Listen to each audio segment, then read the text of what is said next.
नमस्कार दोस्तों, स्वागत है आपका अपने यूट्यूब चैनल पर। और रेवेन्यू विलेज के इस नेक्स्ट वीडियो में हम बात करने वाले हैं ज़मीन के सबसे विवादित टॉपिक, जिसका नाम है सीमांकन। तो ज़मीन का सीमांकन क्या होता है, क्यों करवाना पड़ता है, कब करवाना पड़ता है, इसका आवेदन कैसे लिखा जाता है, जानकारी इस वीडियो में हम देने वाले हैं। तो चलिए शुरू करते हैं। सीमांकन। तो सीमांकन दोस्तों एक ऐसी प्रक्रिया है जिसमें क्या किया जाता है कि किसान जो भी आवेदन देता है जिस भी भूमि का या जिस भी खसरा नंबर का, तो उस खसरा नंबर की सीमाओं को स्थायी चिन्ह से, जैसे कुआं बदान आदि से नापा जाता है और उस किसान को उस खेत की या खसरा नंबर की चारों सीमाओं की जानकारी दी जाती है। तो ये जो प्रक्रिया होती है, यह प्रक्रिया सीमांकन कहलाती है। और इस सीमांकन का जो प्रावधान है वो मध्य प्रदेश भू राजस्व संहिता 1959 की धारा 129 में किया गया है।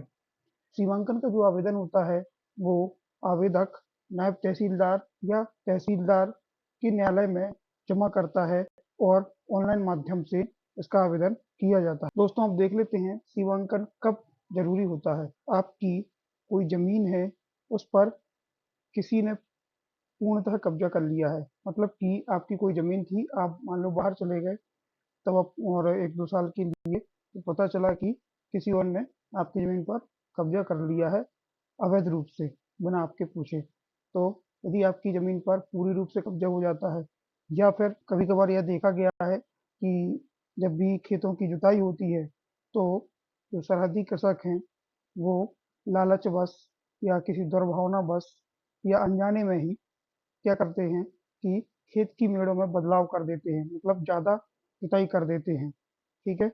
उससे क्या होता है कि जो बगल की ज़मीन है या फिर आपकी ज़मीन है, उसका कुछ भाग क्या हो जाएगा, दब जाएगा और कि जो बगल वाला सरहदी किसान है, उसके पास आपकी ज़मीन चली जाएगी। तो खेत की मेड़ में जब भी बदलाव किया जाता है, तो ज़मीन के कुछ अंश भाग पर कब्ज़ा यदि किसी ने कर लिया है, मतलब कुल मिला के आपकी जो ज़मीन है, उसमें किसी के द्वारा अंश भाग पर या पूरी रूप से कब्ज़ा कर लिया गया हो, ठीक है?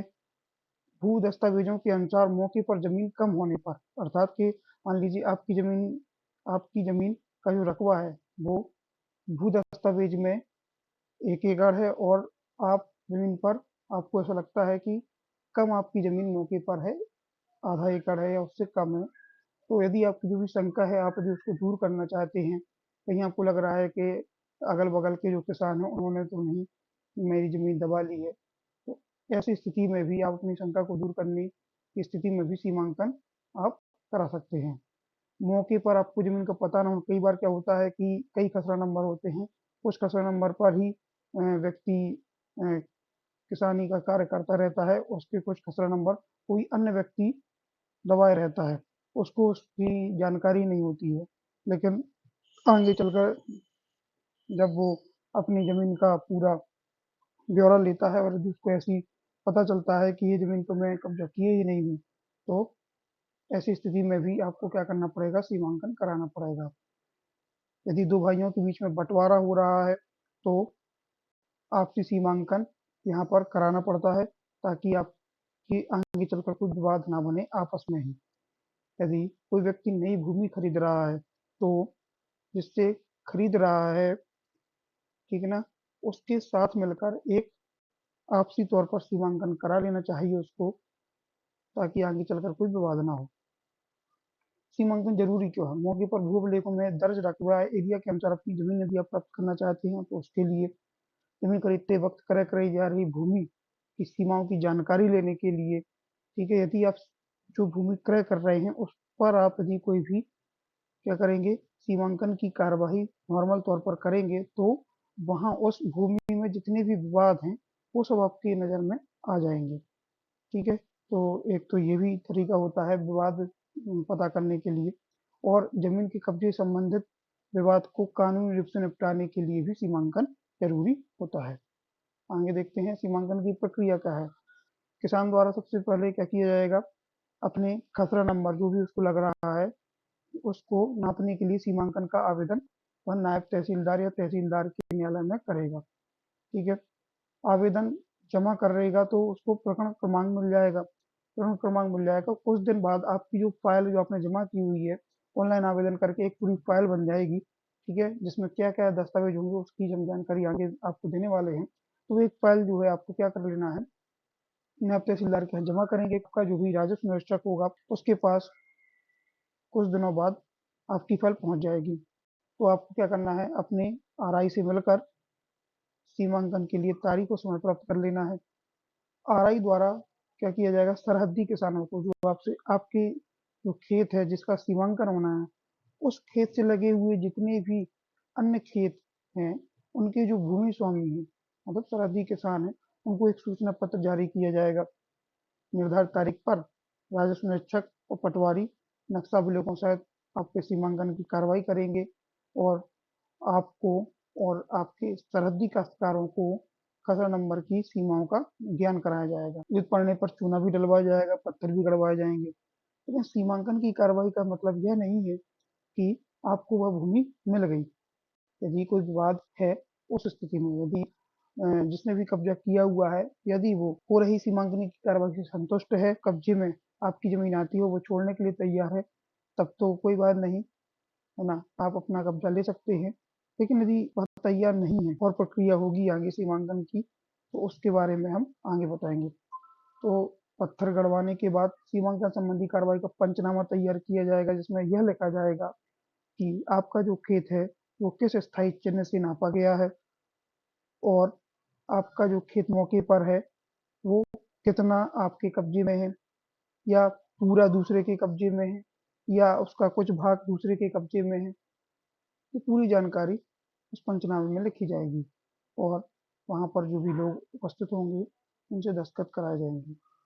इसके बाद ये जो मौके की कार्रवाई हो गई, उसके बाद आरआई साहब अपना एक फील्ड बुक तैयार करेंगे, अपना प्रतिवेदन तैयार करेंगे और तहसीलदार न्यायालय में जमा कर देंगे, जहाँ पर आपने अपनी फाइल जमा की हुई थी। तो पूरी फाइल आरआई प्रतिवेदन सहित फिर से न्यायालय में पहुंच जाएगी, जहाँ पर तहसीलदार सीमांकन के प्रकरण की सुनवाई करेंगे, ठीक है, आपका पक्ष सुनेंगे, आपके सरहदी किसानों का पक्ष सुनेंगे। यदि कोई आपत्ति आएगी तो उसको भी सुना जाएगा और फिर सीमांकन का आदेश पारित कर दिया जाएगा।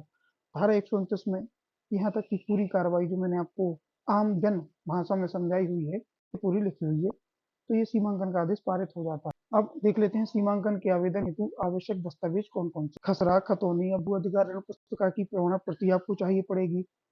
आपको एक आवेदन करना पड़ेगा आरसीएमएस पोर्टल के माध्यम से, ऑनलाइन आवेदन करना पड़ेगा। या तो आप स्वयं कर सकते हैं या फिर आप अपनी तहसील या सीएससी पोर्टल है जो कंप्यूटर में जानकारी रखता है, जो कंप्यूटर के केंद्र रहते हैं, ऑनलाइन शॉप जो रहती हैं, वहाँ पर जाकर आप अपने सीमांकन का भी आवेदन ऑनलाइन तरीके से लगवा सकते हैं। तो वो एक आपको आवेदन का कागज आपको मिलेगा, ठीक है, एक भाव हो गया। और आपके द्वारा एक सरकारी शुल्क रहेगा, वो अदा किया जाएगा, उसके चालान की आपको प्रति लगानी पड़ेगी। साथ में आपके परिचय पत्र को भी, जैसे आधार कार्ड या पहचान पत्र जो भी रहेगा, वो आपको लगाना पड़ेगा। तो कुल मिला के कौन कौन सी चीजें हो गई, एक तो आरसीएस पोर्टल से आपको एक आवेदन प्राप्त होगा, ठीक है, और शुल्क का जो चालान है वो, दो चीज। तीसरी चीज खसरा खतौनी या भू अधिकार पुस्तकों में से कोई भी प्रमाण प्रति वो, और आपका परिचय पत्र। ये एक पूरी मिला के एक फाइल बन जाएगी। यह आपको क्या कर देना है, न्यायालय में जमा कर देना। सीमांकन शुल्क के बारे में बात कर लेते हैं। शासन द्वारा जो निर्धारित शुल्क है वो देखो, जितने भी खसरा नंबरों का आपको सीमांकन कराना है उसमें आपको क्या करना है, 50 रुपये प्रति खसरा के हिसाब से आपको शुल्क लगने वाला है। यदि आप एक खसरा नंबर का सीमांकन कराना चाहते हैं तो केवल आपको 50 रुपये लगेंगे, और 10 का कराना चाहते हैं तो 500 रुपये लगने वाले हैं आपको, ठीक है। एक तो ये प्लस ऑनलाइन आवेदन शुल्क 100 रुपये शासन द्वारा निर्धारित किया गया है, तो वो लगने वाला। सीमांकन का आदेश हो जाने के बाद की जो प्रक्रिया है, सरकारी नाप के बाद जमीन का कब्जा कैसे ले लें, ये हमारा नेक्स्ट टॉपिक रहेगा। आपको यदि यह वीडियो पसंद आया है तो प्लीज़ हमें मोटिवेट कीजिए, हमारे वीडियो को लाइक कीजिए, शेयर कीजिए और चैनल को सब्सक्राइब कीजिए। साथ ही बेल आइकन को हिट करना ना भूलें, ताकि हमारे लेटेस्ट वीडियो जो नॉलेजेबल होते हैं उनके नोटिफिकेशन आप तक पहुंचते रहें। धन्यवाद दोस्तों, जय हिंद, वंदे मातरम।